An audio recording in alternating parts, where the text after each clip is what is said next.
I'm feeling good.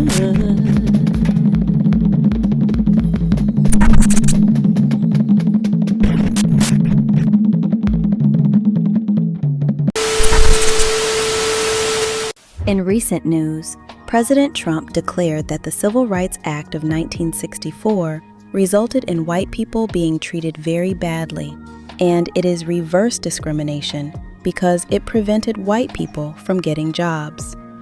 Whew, child, I am baffled at this because white men created systems that work against us as a whole, and they so badly desire to be fragile victims of this racist system they've created. They want to be oppressed so bad. Those spaces for us existed because we were excluded and because we had to have something of our own to expand our knowledge and further our education. It's sad that we have to explain this now after documented history tells otherwise and the absolute truth. White people are the epitome of cutting off your nose to spite your face. This is why universal health care is so expensive. They were willing to harm themselves and hinder their own lives in order to continue to oppress Black people. Racism is expensive. The real question is, why those laws have to be in place in the first place? Everything results back to systemic racism that they don't want to discuss. They don't hold themselves accountable for anything, nor acknowledge it at all. Trump said in an interview that the Civil Rights Act hurt white people very badly. He alleged that the Civil Rights Act made it so that white people couldn't get into college at the same rates that they were, and that white people also couldn't get the jobs they were getting because they couldn't go to college as much. That's what he was insinuating. But just to clarify why college got expensive and white people did get hedged out is the following. When the Civil Rights Act was passed in 1964, immediately government funding for universities and colleges dropped drastically. And they put in place of their funding the loan system that we now have today. In addition to taking away funding and placing in loans, they raised the actual price of tuition. Why did those two things occur? Because back in those times, Black people couldn't get loans. They couldn't qualify for the loans that they would need to go to college. And the amount of money they needed for that loan, especially because college was now so expensive, they couldn't afford it without the loan. So to prevent Black people from going to college, they raised the prices, took away government funding, and put in loans. This was an effect of racism. Because they wanted to prevent Black people from going to college, they raised the price of college. And they took away the government funding and did loans. So yeah, the Civil Rights Act did have a negative impact on white people because they tried to keep Black people out of college. It's a very difficult thing when you're dealing with American propaganda, and this is propaganda because they're trying to vilify civil rights as if it was the problem instead of addressing what the problem was. Why did we remove government funding? Why were colleges allowed to raise tuition at random? Even state colleges are raising their tuition at random. There are no rules. Why was that allowed? But we're continuing to vilify the concept of civil rights because it's kind of like an inception. We're planting a seed so that when things go poorly, because the economy is not doing well, folks, and when things really start to fall apart, they're then going to be able to say civil rights because those Blacks took college away from you. It was civil rights because those Blacks took that job from you. When in reality, it was the racism of trying to prevent Black people from going into higher academia that took it away from everyone else and made it unattainable. Excuse me. And now we're living in a situation where the propaganda is going to be a reality for some people. Some people are going to believe that civil rights ruined white people's lives, when it was the racism behind it that ruined everyone's life, collectively. Y'all have a good interview with the New York Times. Mr. I've done more for black people than Abraham Lincoln said that the civil rights movement actually hurt a lot of white people very badly. According to the New York Times, Don Storleon said that the 1964 Civil Rights Act accomplished some very wonderful things, but it also hurt a lot of people.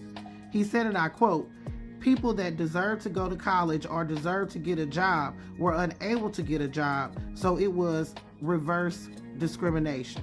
I declare, honey, what a disgrace. Not Mr. I've done more for black people since 1964. Not Mr. The blacks love me.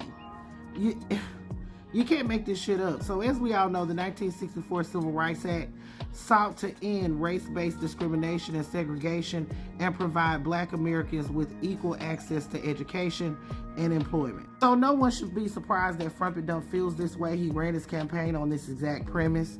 But we know that he says any and everything under the sun to take our minds off the Epstein file, so he got to say the most outlandish thing out loud, even though I really feel like he feels this way. It's very important to note that there should not have been a need for the 1964 Civil Rights Act. If all Americans were treated fairly, and there was no such thing as redlining, and there was no such thing as discriminatory practices when it came down to hiring, there would be no need for the 1964 Civil Rights Act. So to say that white people were treated unfairly because of the Civil Rights Act is absolutely preposterous, especially considering the generational wealth gap in this country. Explain redlining. Explain why black people to this day are still fighting for what is rightfully theirs, their land. Should we talk about Bruce's Beach that was stolen from black people in California? Explain why black people are incarcerated at a much higher rate than whites, even for the same crime. Explain that. Even when you came out with Jim Crow laws, separate but equal, it still wasn't equal. Only thing we wanted was equality, and we're still fighting for it in the year of our Lord, 2026. I would love to hear how Blacks for Trump is going to explain this. They're going to take his side, but they're going to have to jump through some hula hoops to do it. It's disturbing, but it's just another day in the Frumpet universe. This is the same person that says he's done more for blacks since Abraham Lincoln.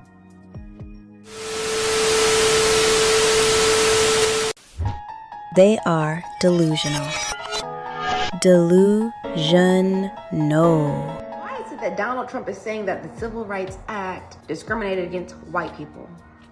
Like, right now, you're saying that the Civil Rights Act that gave people the right to not be discriminated against and discriminate against white people that are still the vast majority of CEOs, the vast majority of people in all 60% minorities. Guess what? You ain't gonna see a minority in sight in any of the state overarching official offices. Why? Because guess what? Of all those people, they make one white vote is worth more than 5 black votes. And you have the nerve to say that the Civil Rights Act of 1964 discriminated against white people? Why is it that people can't accept that maybe you're just not the best at what you thought you were the best at? Maybe because there's more competition. Instead of, you should have did what black women did and you went to college. Yeah, we got in debt. We went to college. We did all the things that y'all said that we couldn't do. Maybe if y'all did not have such easy access to it, some people that can't accept that there might be a minority that just does the job better than you, maybe instead of complaining, you go and do what we do. Get 3 degrees for that job that only took you 1 degree to get. Make it where your parents, they give you simple ass names like Jamie. Because it'll make you look more hireable. Like, This is what Donald Trump had to say. Donald Trump said that landmark civil rights protection ushered in the 1960s treated white people very badly. The president was interviewed by the New York Times last week and was asked whether he believed that civil rights protections beginning in the 1960s with the passage of civil rights resulted ultimately in discrimination against white men. He said, well, I think a lot of people were very badly treated. White people were very badly treated, where they did extremely well and they were not invited to go into a university or college. If I'm not invited to a university, you tell me, well, your SAT just wasn't high enough. Well, if you're not invited to the university, when you have an SAT lower than mine, you didn't do IB classes, AP classes, you didn't do the extra volunteering hours, and you were just expected to just jump in, you say, well, I didn't get in because you got in. I don't get it. I really don't get it. Like, a lot of white people get into college because of legacy admissions, because your parent and your grandfather and your great-grandfather was able to get in. Why? A lot of us, we don't have that legacy admission to be able to get in because our parents got in. We have to get in because guess what? We did what you were not willing to do. Let me stop before I keep ranting, but like, this is what I'm saying. Why not work harder? That's what you told us. We worked harder and we still only get not as much. And then the little bit we do get. So President Donald Trump is now framing civil rights as something that took away from white Americans, and that framing, as you can imagine, is intentional. He recently said that after the civil rights movement, white people were treated very badly, arguing the civil rights laws cost white Americans jobs and also some college opportunities that they deserved. That comes after Vice President J.D. Vance said America does not need to apologize for being white anymore. Let's be clear. Civil rights were created to address centuries of legalized racism in this country. Slavery, Jim Crow, redlining, I could go on and on and on and on. But that's not the point of these comments, not the only point. The real question is, who are they talking to and why right now? The message is simple. If you're struggling, it's because the system helped Black Americans and hurt you. That message is aimed squarely at white voters, especially white men, who feel like they're falling behind as the country changes. It creates a scapegoat. It also may motivate them to vote in the midterms, believing that the